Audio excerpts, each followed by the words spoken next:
మేషరాశి వారికి ఈరోజు అనుకూలం, దేవాలయ దర్శనాలు, వృషభరాశి ప్రయాణ సౌఖ్యం, రుణములు మంజూరగుట, మిథున రాశి వారి విద్యా అవకాశాలు, విదేశీ ప్రయత్న అవకాశాలు, కర్కాటక రాశి వారి నూతనమైన కార్యక్రమాల శ్రీకారం చుడతారు. అసలు గురు పౌర్ణమి అంటే ఏమిటి? ఎవరిని గురువుగా మనకు స్వీకరించాలి? అసలు గురువులు ఎంతమంది? గురుర్బ్రహ్మ గురుర్విష్ణు గురుదేవో మహేశ్వర గురు సాక్షాత్ పరం బ్రహ్మ తస్మై శ్రీ గురవే నమః. శ్రీ వ్యాస గురవే నమః. భారతీయులకి, ప్రవాస భారతీయులకి కూడా వ్యాస పౌర్ణమి, గురు పౌర్ణమి శుభాకాంక్షలు, శుభ ఆశీస్సులు. భక్తివన్ తెలియజేస్తోంది మీకు. 29/7/2026 స్వస్తి శ్రీ చాంద్రమానం శ్రీ పరాభవనామ సంవత్సరం, దక్షిణాయనం, గ్రీష్మ ఋతువు, ఆషాఢమాసం, వ్యాస పౌర్ణమి బుధవారం, పూర్ణిమ ఈరోజు రాత్రి 7:17 వరకు, ఉత్తరాషాఢ నక్షత్రం మధ్యాహ్నం 3:54 వరకు, వర్జం రాత్రి 8:18 నుండి 10:01 వరకు, దుర్ముహూర్తాలు ఈరోజు ఉదయం 11:39 నుండి 12:31 వరకు, సూర్యోదయం 5:40, సూర్యాస్తమయం 6:32, అమృత గడియలు ఉదయం 8:59 నుండి 10:44 వరకు, రాహుకాలం ఈరోజు మధ్యాహ్నం 12 గంటల నుండి 1:30 వరకు రాహుకాలం, శుభ సమయం ఉదయం ఈరోజు 6:10 నుండి 7 గంటల వరకు, మధ్యాహ్నం 3:30 నుండి 4:10 వరకు శుభకాలం, ప్రీతియోగం రాత్రి 1:12, భద్రకరణం ఉదయం 6:30, భవరాత్రి 7:17. దినారంభ చక్రంలో ఈరోజు ముందుగా మేషరాశి వారికి ఈరోజు అనుకూలం, దేవాలయ దర్శనాలు, పెద్దలు కలుసుకునే అవకాశం, ధన వృద్ధి. వృషభరాశి ప్రయాణ సౌఖ్యం, రుణములు మంజూరగుట, ఉద్యోగంలో అభివృద్ధి. మిథున రాశి వారి విద్యా అవకాశాలు, విదేశీ ప్రయత్న అవకాశాలు, వ్యాపార మూలికంగా లాభాలు. కర్కాటక రాశి వారి నూతనమైన కార్యక్రమాల శ్రీకారం చుడతారు, స్వల్ప ధన వ్యయ సూచనలు. సింహరాశి వారికి అనవసర ప్రయాణాలు, అనవసరపు ఖర్చులు, కుటుంబంలో వ్యతిరేకతలు ఉండే అవకాశం ఉంది. కన్యారాశి వారి వివాహాలు, శుభకార్య లాభాలు, వృత్తి ఉద్యోగాల్లో మార్పులు ఉండే అవకాశం. తులారాశి వారి ప్రయాణాలు వాయిదా పడే అవకాశం, ప్రయాణాల్లో వాహనాలు రిపేర్ రావడం, వాహనాలు ఆగిపోవడం, దానివల్ల ఖర్చు కూడా అయ్యే అవకాశం ఉంది. వృశ్చిక రాశి వారు రుణములు తీర్చుట, ప్రతి ప్రయత్న అనుకూలతలు, శ్రమ ఎక్కువగా ఉన్నట్లయితే ఫలితం కూడా ఈరోజు ఎక్కువగానే ఉండే అవకాశం ఉంది. ధనస్సు రాశి వారి వ్యాపార మూలిక లాభాలు, ఉద్యోగస్తులు చిన్న చికాకులు ఉండే అవకాశం ఉంది. మకర రాశి వారి వృత్తి వ్యాపార మూలికంగా లాభాలు, విందు వినోదాలకి ఎక్కువగా ఖర్చు పెట్టే అవకాశాలు ఉన్నాయి. కుంభరాశి వారికి ఎంత ధనము వచ్చినను వ్యయమయ్యే అవకాశం, అనారోగ్య సమస్యలకు కూడా గురి అయ్యే అవకాశాలు ఉన్నాయి. మీనరాశి వారి స్నేహితుల వల్ల ఇబ్బందులు, చెడు సావాసాల వల్ల గౌరవభంగం, ధనమునకు కూడా ఇబ్బందులు ఉండే అవకాశం ఉంది. గురు పౌర్ణమి, వ్యాస పౌర్ణమి శుభాకాంక్షలు, శుభ ఆశీస్సులు. అసలు గురు పౌర్ణమి అంటే ఏమిటి? గురువుగా ఎవరిని ఆరాధించాలి? ఎవరిని గురువుగా మనకు స్వీకరించాలి? అసలు గురువులు ఎంతమంది అంటే కనుక మనకి శాస్త్రాల్లో చెప్పిన విధంగా చూస్తే కనుక నవానాం గురువు అంటే గురువులు 9 రకాలుగా ఉన్నాడు వీళ్ళు. అందులో మనకి గురువుల్లో ప్రధానమైన గురువులు 9 రకాల్లో వాళ్ళ పేర్లు చెబుతారు. అంటే గురువులు మన ప్రతి వాడిని కూడా స్కూల్లో పాఠాలు చెబుతాయని గురువు అని అంటారు. ఆటో వెళ్తే ఆటో గురువు, టీ పెడితే టీ గురువు, ఇలాగ ఇక ఏది పెడితే అది గురువు. ఒక అగ్గిపెట్టి ఉంటే ఈ గురువు, ఇలా రకరకాలుగా ఎవరిని పెడితే వాళ్ళ గురు శబ్దంతో భ్రష్టుత్వం పట్టిస్తూ ఆ గురు శబ్దాన్ని ఎక్కడ పెడితే అక్కడ వాడకూడదు. అసలు గురువులు ఎవరు, వాళ్ళ విశిష్టత ఏమిటంటే కనుక అందులో 9 రకాల గురువులు ఉన్నారు. అందులో ప్రథమ గురువులు మనకి సూచక గురువు.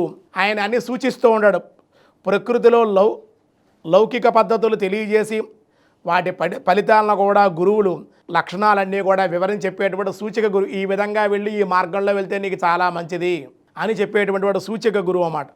అలాగే ఈయన భక్తి, జ్ఞాన, వైరాగ్యాలు బోధన కూడా చేసి చతుష్టయ సంపత్తిని కూడా కలిగించి భక్తులుగా తయారు చేస్తాడు. ఈ సూచిక మంచిదమ్మ. గుళ్ళో ఉండే అర్చకులు కానీ, ఈ పురోహితులు కానీ, వీళ్ళంతా సూచిక గురువు. కొంతమంది సూచిక గురువులే వీళ్ళంతా కూడా. అలాగే మనకి లౌకిక గురువులు కూడా ఉన్నారు.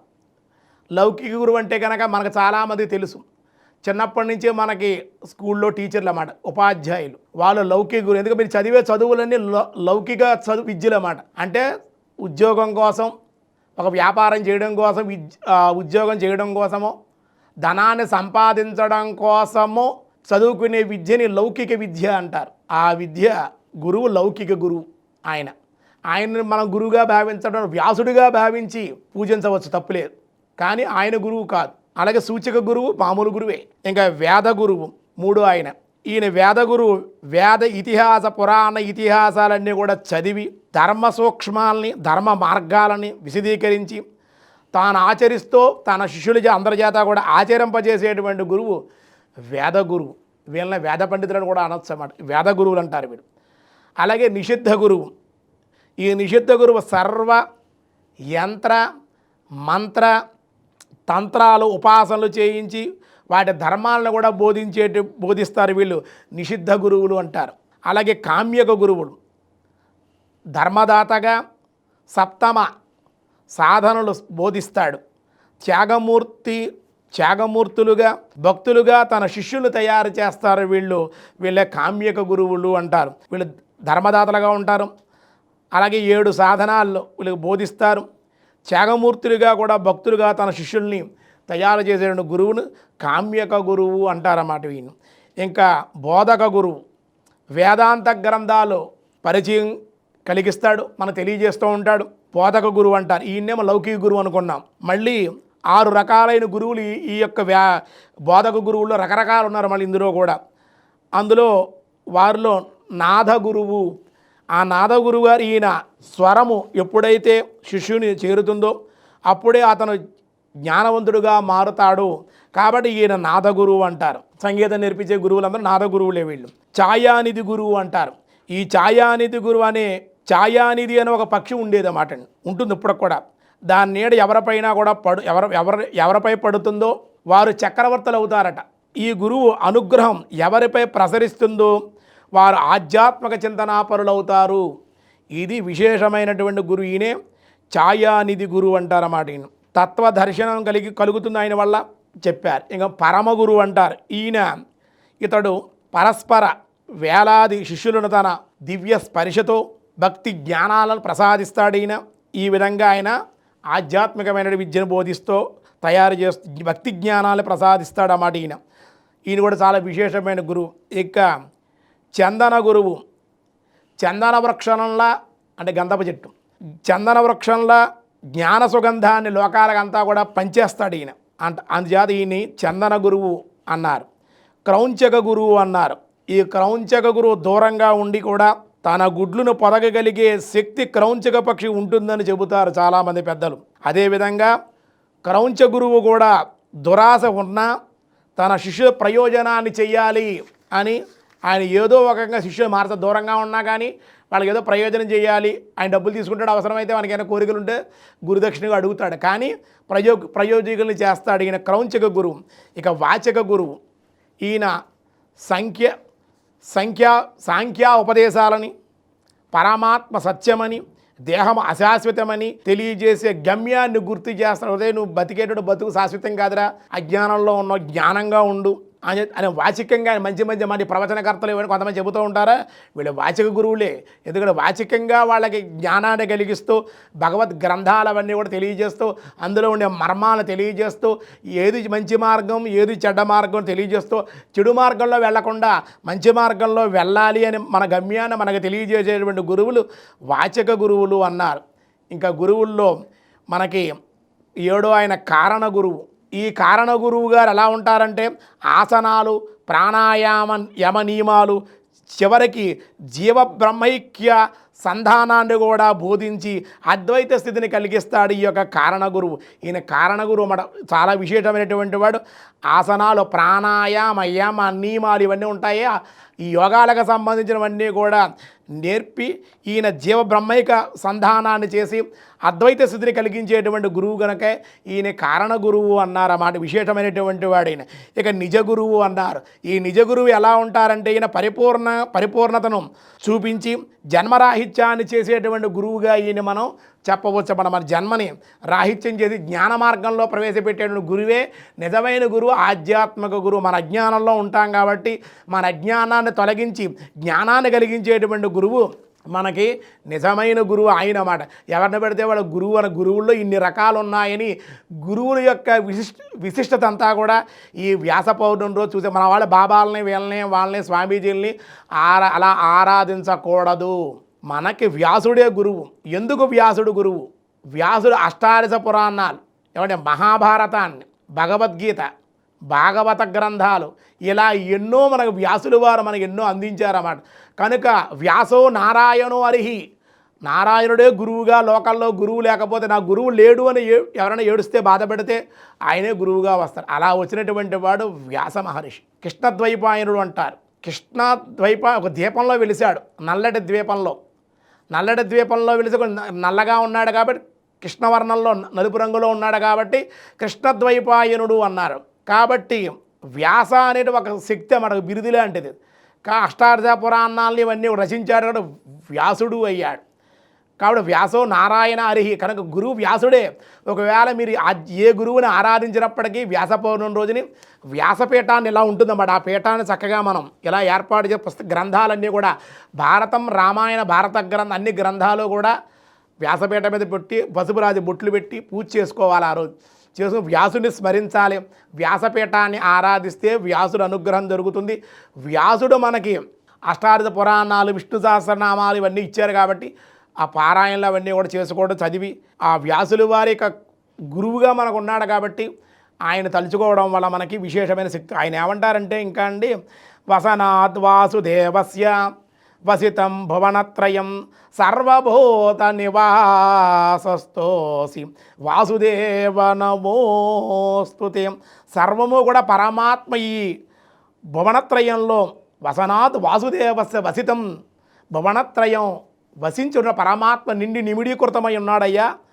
సర్వభూత నివాసస్తు వాసుదేవ, సర్వభూతాలలో కూడా ఆత్మరూపంలో ప్రతి దాంట్లోనూ కూడా ఆయన ఉన్నాడు. ఆయన లేడిని వస్తువు కానీ ఎక్కడా లేదు. ఈ అణువులో పరమాత్మ నిండి నిమిడీకృతం ఉన్నాడు. కనుకనే వ్యాసుడు అంటాడు వసనాత్ వాసుదేవస్య వసితం భువనత్రయం సర్వభూత నివాసస్తు శ్రీ వాసుదేవ నమోస్తుతే. శ్రీ వాసుదేవ నమోస్తుతే నమస్కారం పెట్టాడు వ్యాసుడు. అటువంటి వ్యాసులు వారు ఇప్పుడు కూడా బద్రీనాథులో ఆయన భారతం కూడా రచించినప్పుడు గణపతిని వేడుకుంటే గణపతి ఈయన చెప్పడం, గణపతి వ్రాయడం, ఆయన ఉండేటువంటి ఆ కొండ కూడా, ఆ కూర్చునే ప్రదేశం కూడా ఒక పుస్తకంలాగే ఉంటుందన్నమాట. అటువంటి వ్యాసుడు గురువు మనకి. ఆయన్నే ఎవరిని పడితే వాళ్ళనే గుళ్ళల్లో వెళ్ళిపోయి రకరకాలుగా వాళ్ళే గురువు అని చెప్పి గురు పూజోత్సవాలు అలా చేయకూడదు. వ్యాసుడినే గురువుగా భావించాలి. దత్తాత్రేయుడు గురువు, కృష్ణుడు గురువు మనకి. ఎవరు లేకపోతే భగవంతుడే గురువుగా. గురు బ్రహ్మ, గురు విష్ణు, గురుదేవో మహేశ్వర, గురు సాక్షాత్ పరబ్రహ్మ తస్మై శ్రీ గురవే నమః. విష్ణువే గురువు, బ్రహ్మే గురువు, శివుడే గురువు, కృష్ణుడే గురువు మనకి, పరమాత్మే గురువు. ఎవరో గురువు లేకపోతే భగవంతుడు నువ్వే నా గురువు అనుకోవాలి. చాలామంది అడిగారు, గురువుగారు మీ గురువుగారు ఎవరు? మాకు వికనస మహర్షి మా గురువు. వికనస సూత్రం, వైకానస ఆగమశాస్త్రం, వికనస మహర్షి కొన్ని ప్రాచీన కాలంలో కొన్ని వందల కోట్ల సంవత్సరాలు, అంటే దగ్గర 900 కోట్ల సంవత్సరాల మొదటి సృష్టి ప్రారంభమైన సమయంలో స్వామి ముఖంలోంచి ఉద్భవించిన పరమాత్మ ముఖంలోంచి కరణ ఒక ఆలోచన చేసాడు పరమాత్మ, అందులో ఉద్భవించినట్టు వికనస మహర్షి, ఆయనే మా గురువు. ఇంకా అనేక మంది గురువులు, హయగ్రీవుడు మా గురువు, ఆయన కూడా. తర్వాత మనకి ఆధ్యాత్మిక విద్యలు చేసి మనకి విద్యను నేర్పి జ్ఞానాన్ని కలిగించినటువంటి వాళ్ళు మా తల్లిదండ్రులు. తల్లే మొదటి గురువు, తండ్రి తర్వాత గురువు, తర్వాత మనకు సూచిక గురువు, లౌకిక గురువులు ఉంటారు. అలాగ ఎంతోమంది గురువులు, మా తాతయ్య గారు, మా అన్నగారు తారుపల్లి గోపాలాచార్యులు గారు, ఇప్పుడు విజయవాడలో పరాశరం పట్టాభిరామాచార్యులు గారు, ఆయన ద్వారానే మళ్ళీ ఆధ్యాత్మిక విషయాలు ఎన్నో తెలుసుకుని అనేక రాష్ట్రాల్లో అనేక చోట్ల ఆధ్యాత్మిక ఉపన్యాసాలు, ప్రవచనకర్తగా, ఆధ్యాత్మికవేత్తగా, అలాగే అనేక రకాల విశేషాలని, అనేక ఉత్సవాలు కూడా దగ్గరుండి జరిపిస్తూ ఈ విధంగా మేము ఉండడం జరిగింది. మా గురువుగారు వికనస మహర్షి. అలాగే ఇప్పుడు ప్రస్తుతం పరాశరం పట్టాభిరామాచార్యులు గారు మా గురువుగారు. మన గురువుని తలుచుకోవాలి ఎవరైనా సరే. ఆయన కూడా తలుచుకున్నా వ్యాసుడిగానే భావించి ఆరాధన చేయడం జరుగుతుంది అన్నమాట. గురువు ఏమడుగుతారని గురు పూజను చక్కగా పిలిపించి కాళ్ళు కడిగి మనం నూతన వస్త్రాలు పరిచే పండ్లు ఇచ్చి ఏదైనా భోజనం పెట్టి ఆయనకి ఏదైనా కావాలంటే ఏదైనా ఇచ్చి మనకు కలిగిందనుకోండి చక్కగా అంగుళీకం, ఉంగరాన్నో ఏదో ఒకటి చక్కగా గండబేరను మనం ఇవ్వగలిగితే ఏదో ఒకటి గురువు చక్కగా ఆనందపడతాడన్నమాట. గురువు ఆనందమే మనకి. విద్య నేర్చుకుంటే ఉచితంగా ఏది కూడా నేర్చుకోకూడదు. మంత్రాలు చింతకాయలు రాలిపోతాయి ఇదే అంటారు కదా సరే. గురువు ఏది కూడా విద్య కానీ పూజ కూడా ఎందుకు డబ్బులు అడుగుతారు వాళ్ళు? ఫలితం ఉండదు అన్నమాట. అందుకే ఇస్తారు. ఏ పూజ చేసినా, గుళ్ళో అర్చన చేసినా, బ్రాహ్మణులు ఏదైనా వివాహం చేసినా, ఒక గృహప్రవేశం ఎందుకు దక్షిణ ఎందుకు ఇస్తారంటే ఫలితం. మంత్రానికి చాలా విలువ అన్నమాట. అది సర్వశక్తివంతమైన మంత్రం. అది గురువు దగ్గర గురువు శిష్య పరంపరంగా వస్తుంది కాబట్టి గురువు ద్వారా అది మనకి ఎవరో గురువులు లేకపోతే గురు బ్రహ్మ, గురు విష్ణు, గురుదేవో మహేశ్వర, గురు సాక్షాత్ పరబ్రహ్మ, తస్మై శ్రీ గురవే నమః. గురూణాం వందనం శ్రేష్టం, గురూణాం అర్చనం తదా, గురూణాం స్మరణం తస్మై శ్రీ గురవే నమః. వికనస గురవే నమ, లక్ష్మీ హైగ్రీవాయ నమ, శ్రీ వ్యాస గురవే నమో నమః అని వ్యాసుడిని స్మరించి మీ దేవాలయాల్లో గోష్ఠిగా కానీ అందరూ కలిసి చక్కగా ఈరోజు విష్ణు సహస్రనామ పారాయణ చేయండి. వ్యాసుల వారి గ్రంథాలు చదవండి, 10 మందికి తెలియజేయండి. అలాగే గురువుల్ని పిలుచుకుని వ్యాసుడిగా భావించి ఉచితాసనం అంటే ఎత్తైన ఆసనంలో ఆయన కూర్చోబెట్టి కాళ్ళు కడిగి గురువుని పుష్పాలతో పూజించి వ్యాసుడిగా భావించి ఆయన ఆశీస్సులు అనుగ్రహాన్ని కూడా తీసుకోవడం వల్ల విశేషమైన శక్తివంతులవుతారు. గురువు యొక్క అనుగ్రహం కలిగితే ఎటువంటి వాడైనా తరించిపోతాడు. గురువు లేని విద్య గుడ్డి విద్య. మీకు ఆత్మజ్ఞానం కావాలన్నా గురువే కావాలి. శ్రవణాత్ మననాత్ నిధిధ్యాస ఆత్మజ్ఞాన అన్నారు. ప్రధానమైన శ్రవణం. గురువుగారు ఉపదేశిస్తేనే నువ్వు శ్రవణం చేయగలిగితేనే శ్రద్ధగా గురువు ద్వారా నీకు జ్ఞానం కలుగుతుంది తప్ప గురువు లేకుండా నువ్వు ఏమాత్రం కూడా జ్ఞానం పొందలేవు, ఆత్మజ్ఞానం కూడా పొందలేవు. అది పొందాలి అంటే గురువు ప్రధానము. కాబట్టి పరమాత్మే గురువుని ఏర్పాటు చేస్తే తానే గురువుగా వస్తాడు ఏదో ఒక రూపంలో. గురువు ప్రధానమైనటువంటి వాడు. గురువు తర్వాతే భగవంతుడు అని భగవంతుడే చెప్పడం. నేనే గురువు, గురువే నేను అన్నాడు. కాబట్టి పరమాత్మ గురువుకే ప్రాధాన్యం మొదటి పేద వేసి గురువు ద్వారా నువ్వు మంచి మార్గంలోకి రా, అప్పుడు నన్ను చేరుకోమంటాడు పరమాత్మ. కాబట్టి గురువు ద్వారా మనం ఇప్పుడు చదువుకోవాలంటే చూడండి, ఒక ఉద్యోగం చేయాలంటే ముందు దానికి సంబంధించిన కోర్స్ అంతా నేర్చుకుంటాం, తర్వాత కంపెనీకి వెళ్ళి జాబ్ చేస్తాం. అలాగన్నమాట గురువు మనకు అన్నీ నేర్పుతారు. దాని తర్వాత మనం కంపెనీలో ఒక జాబ్ వచ్చినట్లుగా పరమాత్మ అనుగ్రహం పొందగలుగుతాం మనం అని. గురు పౌర్ణమి, ఈ వ్యాస పౌర్ణమి, మన గురు పౌర్ణమి అంటే వ్యాస పౌర్ణమి.